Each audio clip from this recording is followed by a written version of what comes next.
When the bracket is revealed on St. Patrick's Day, the top teams hope luck is on their side. More importantly, they hope a 1 is next to their name. Since 1985, when the field expanded to 64, 85% of the 1 seeds have made it at least to the Sweet 16 compared to 63% of the 2s. In the last 20 tournaments, all 4 1 seeds have gone that far 10 times. All 4 2s have made it only once. 41.2% of the 1s get to the Final Four, which is double the rate of the 2s, leading to a 21-5 edge in national championships. For the second time in 3 years, Nova is number 1.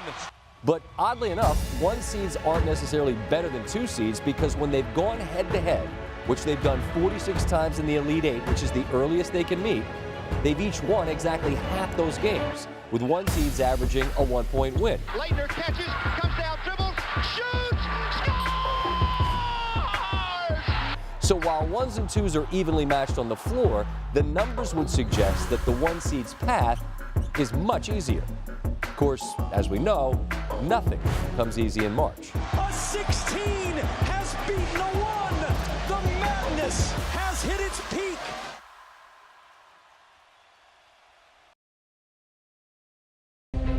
Sometimes buying in isn't believing, you just buy in. And we would rather have our guys believe. Freshman R.J. Barrett of Duke in his Duke debut in his home country of Canada, Mississauga, Ontario, was spectacular. He wants to win.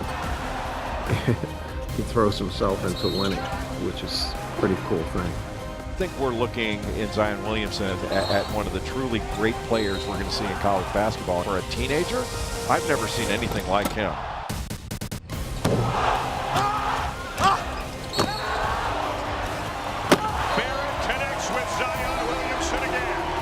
Neither Dryden nor Watt could protect that goal.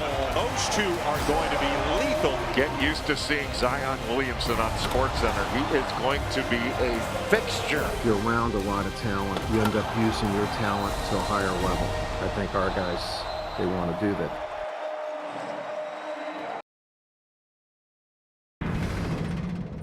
One big thing.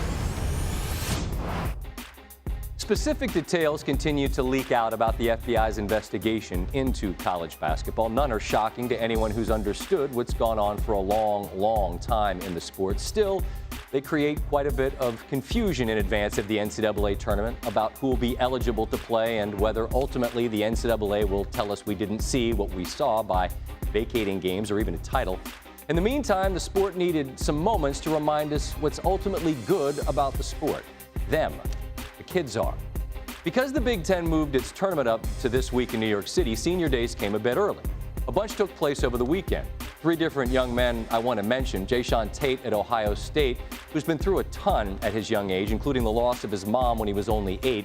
He battled through injuries as well during his career in Columbus, and when he tried to thank his teammates after this surprise season, he kept saying he wasn't going to cry, but he didn't make it. We're family. Like, you guys hit me up almost every day. I get a text from one of y'all, and just having that is great. I ain't gonna cry, man. You good, bro? You good, bro?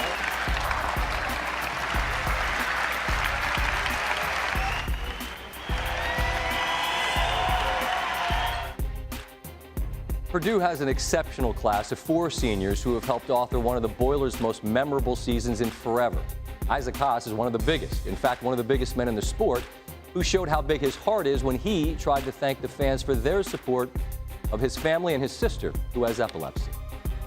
I just want to thank everybody in the community for helping my sister.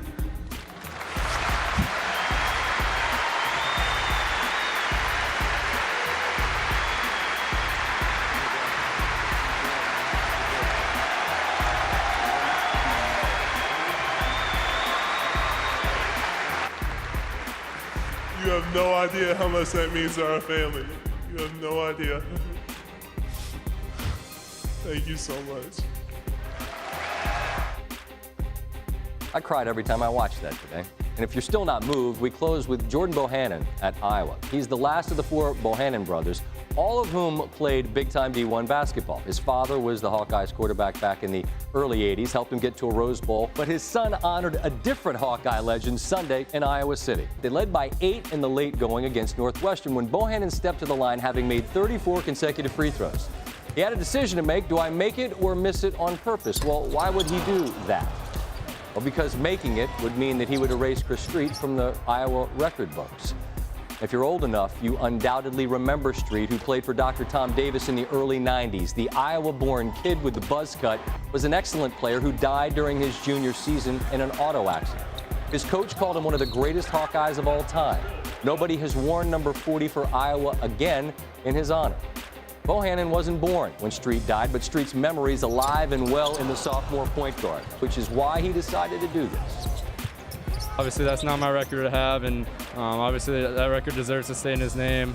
I've heard a lot. I've been really close with this family these past couple of years, and it's really got me emotional past couple of games because I know what I wanted to do. Obviously, it was a different time that I wanted to do it, but like I said, it's been an honor to get to know his family. Street's parents are still season ticket holders, and to see the Iowa-born kid with the buzz cut smiling with them after doing that was something you won't forget.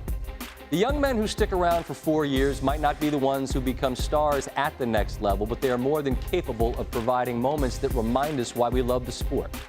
Admittedly, it's a sport that's hardly perfect, but it can give you moments that are. That I'm not betting against Damian Lillard because I think Damian Lillard has a ride. But Anthony Davis, one of the top 3 seasons this year in the NBA. Anthony Davis has taken his game to an entirely different level. Davis soars to the rim and stuffs it home. Meanwhile, Damian Lillard and C.J. McCollum, the worst combined shooting percentage in any half in their career. Pelicans trying to take game 1 on the road. McCollum kicks it out. Here's Lillard. Got it. Hey, good comeback. Every possession, all right? Lob for Davis with the one-handed block. Davis keeps battling. So 9 seconds to go. Plenty of time. They go to Connaughton and what a play by Holiday getting the block.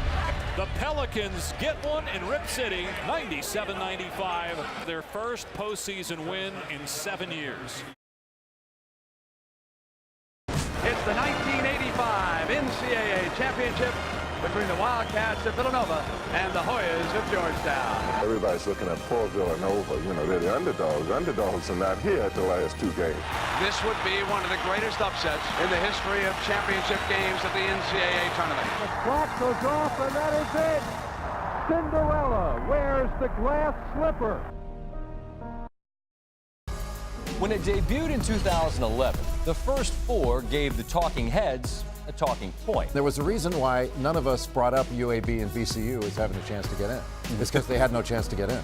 But then VCU beat USC in their first 4 game on a Wednesday night in Dayton, and they didn't stop winning.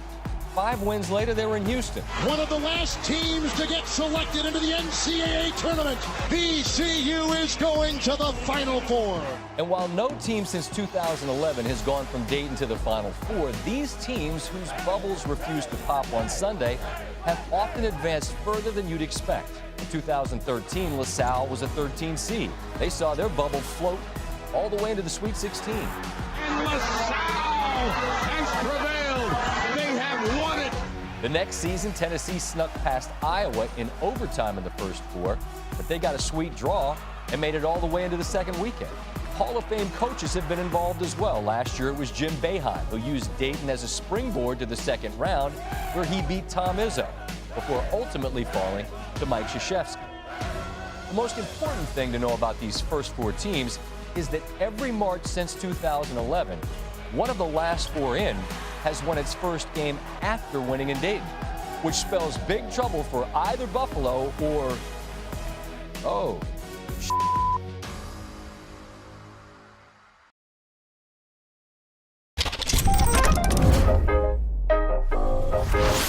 Gets it into Bohannon. Bohannon, a 3 to win it. Wow. Are you kidding me? 3.3 on the clock. Caught. Shot. The buzzer! I don't believe what I just saw.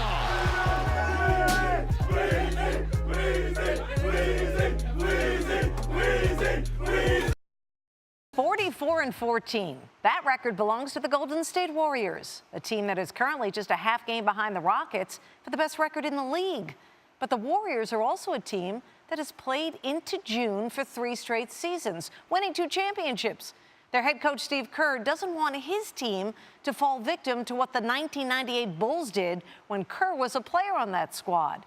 Kerr described that 98 Chicago team as gassed and unmotivated after 2 long playoff runs, and they all had to find a way to dig deep to accomplish a second three-peat, which they did.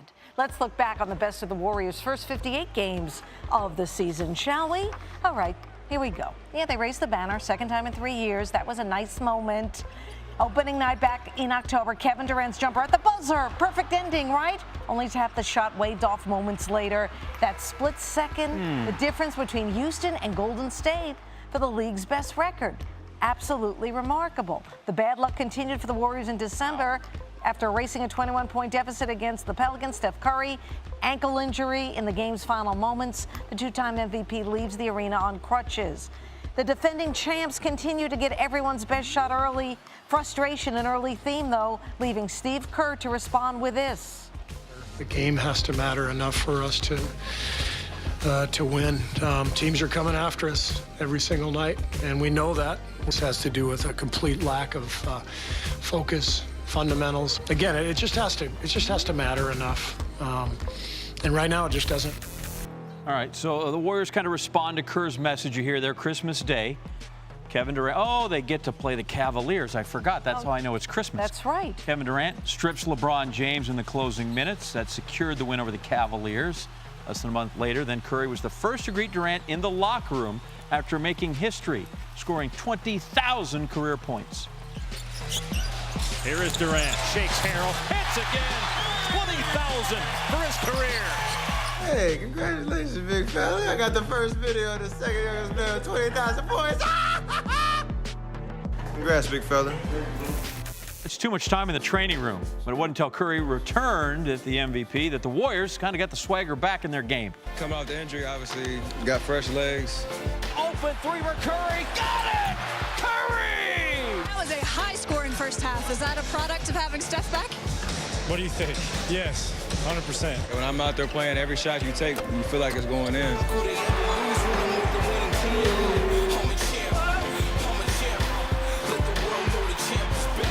He's been on fire. Maybe the break was good for him. He's amazing, and I marvel at what he can do.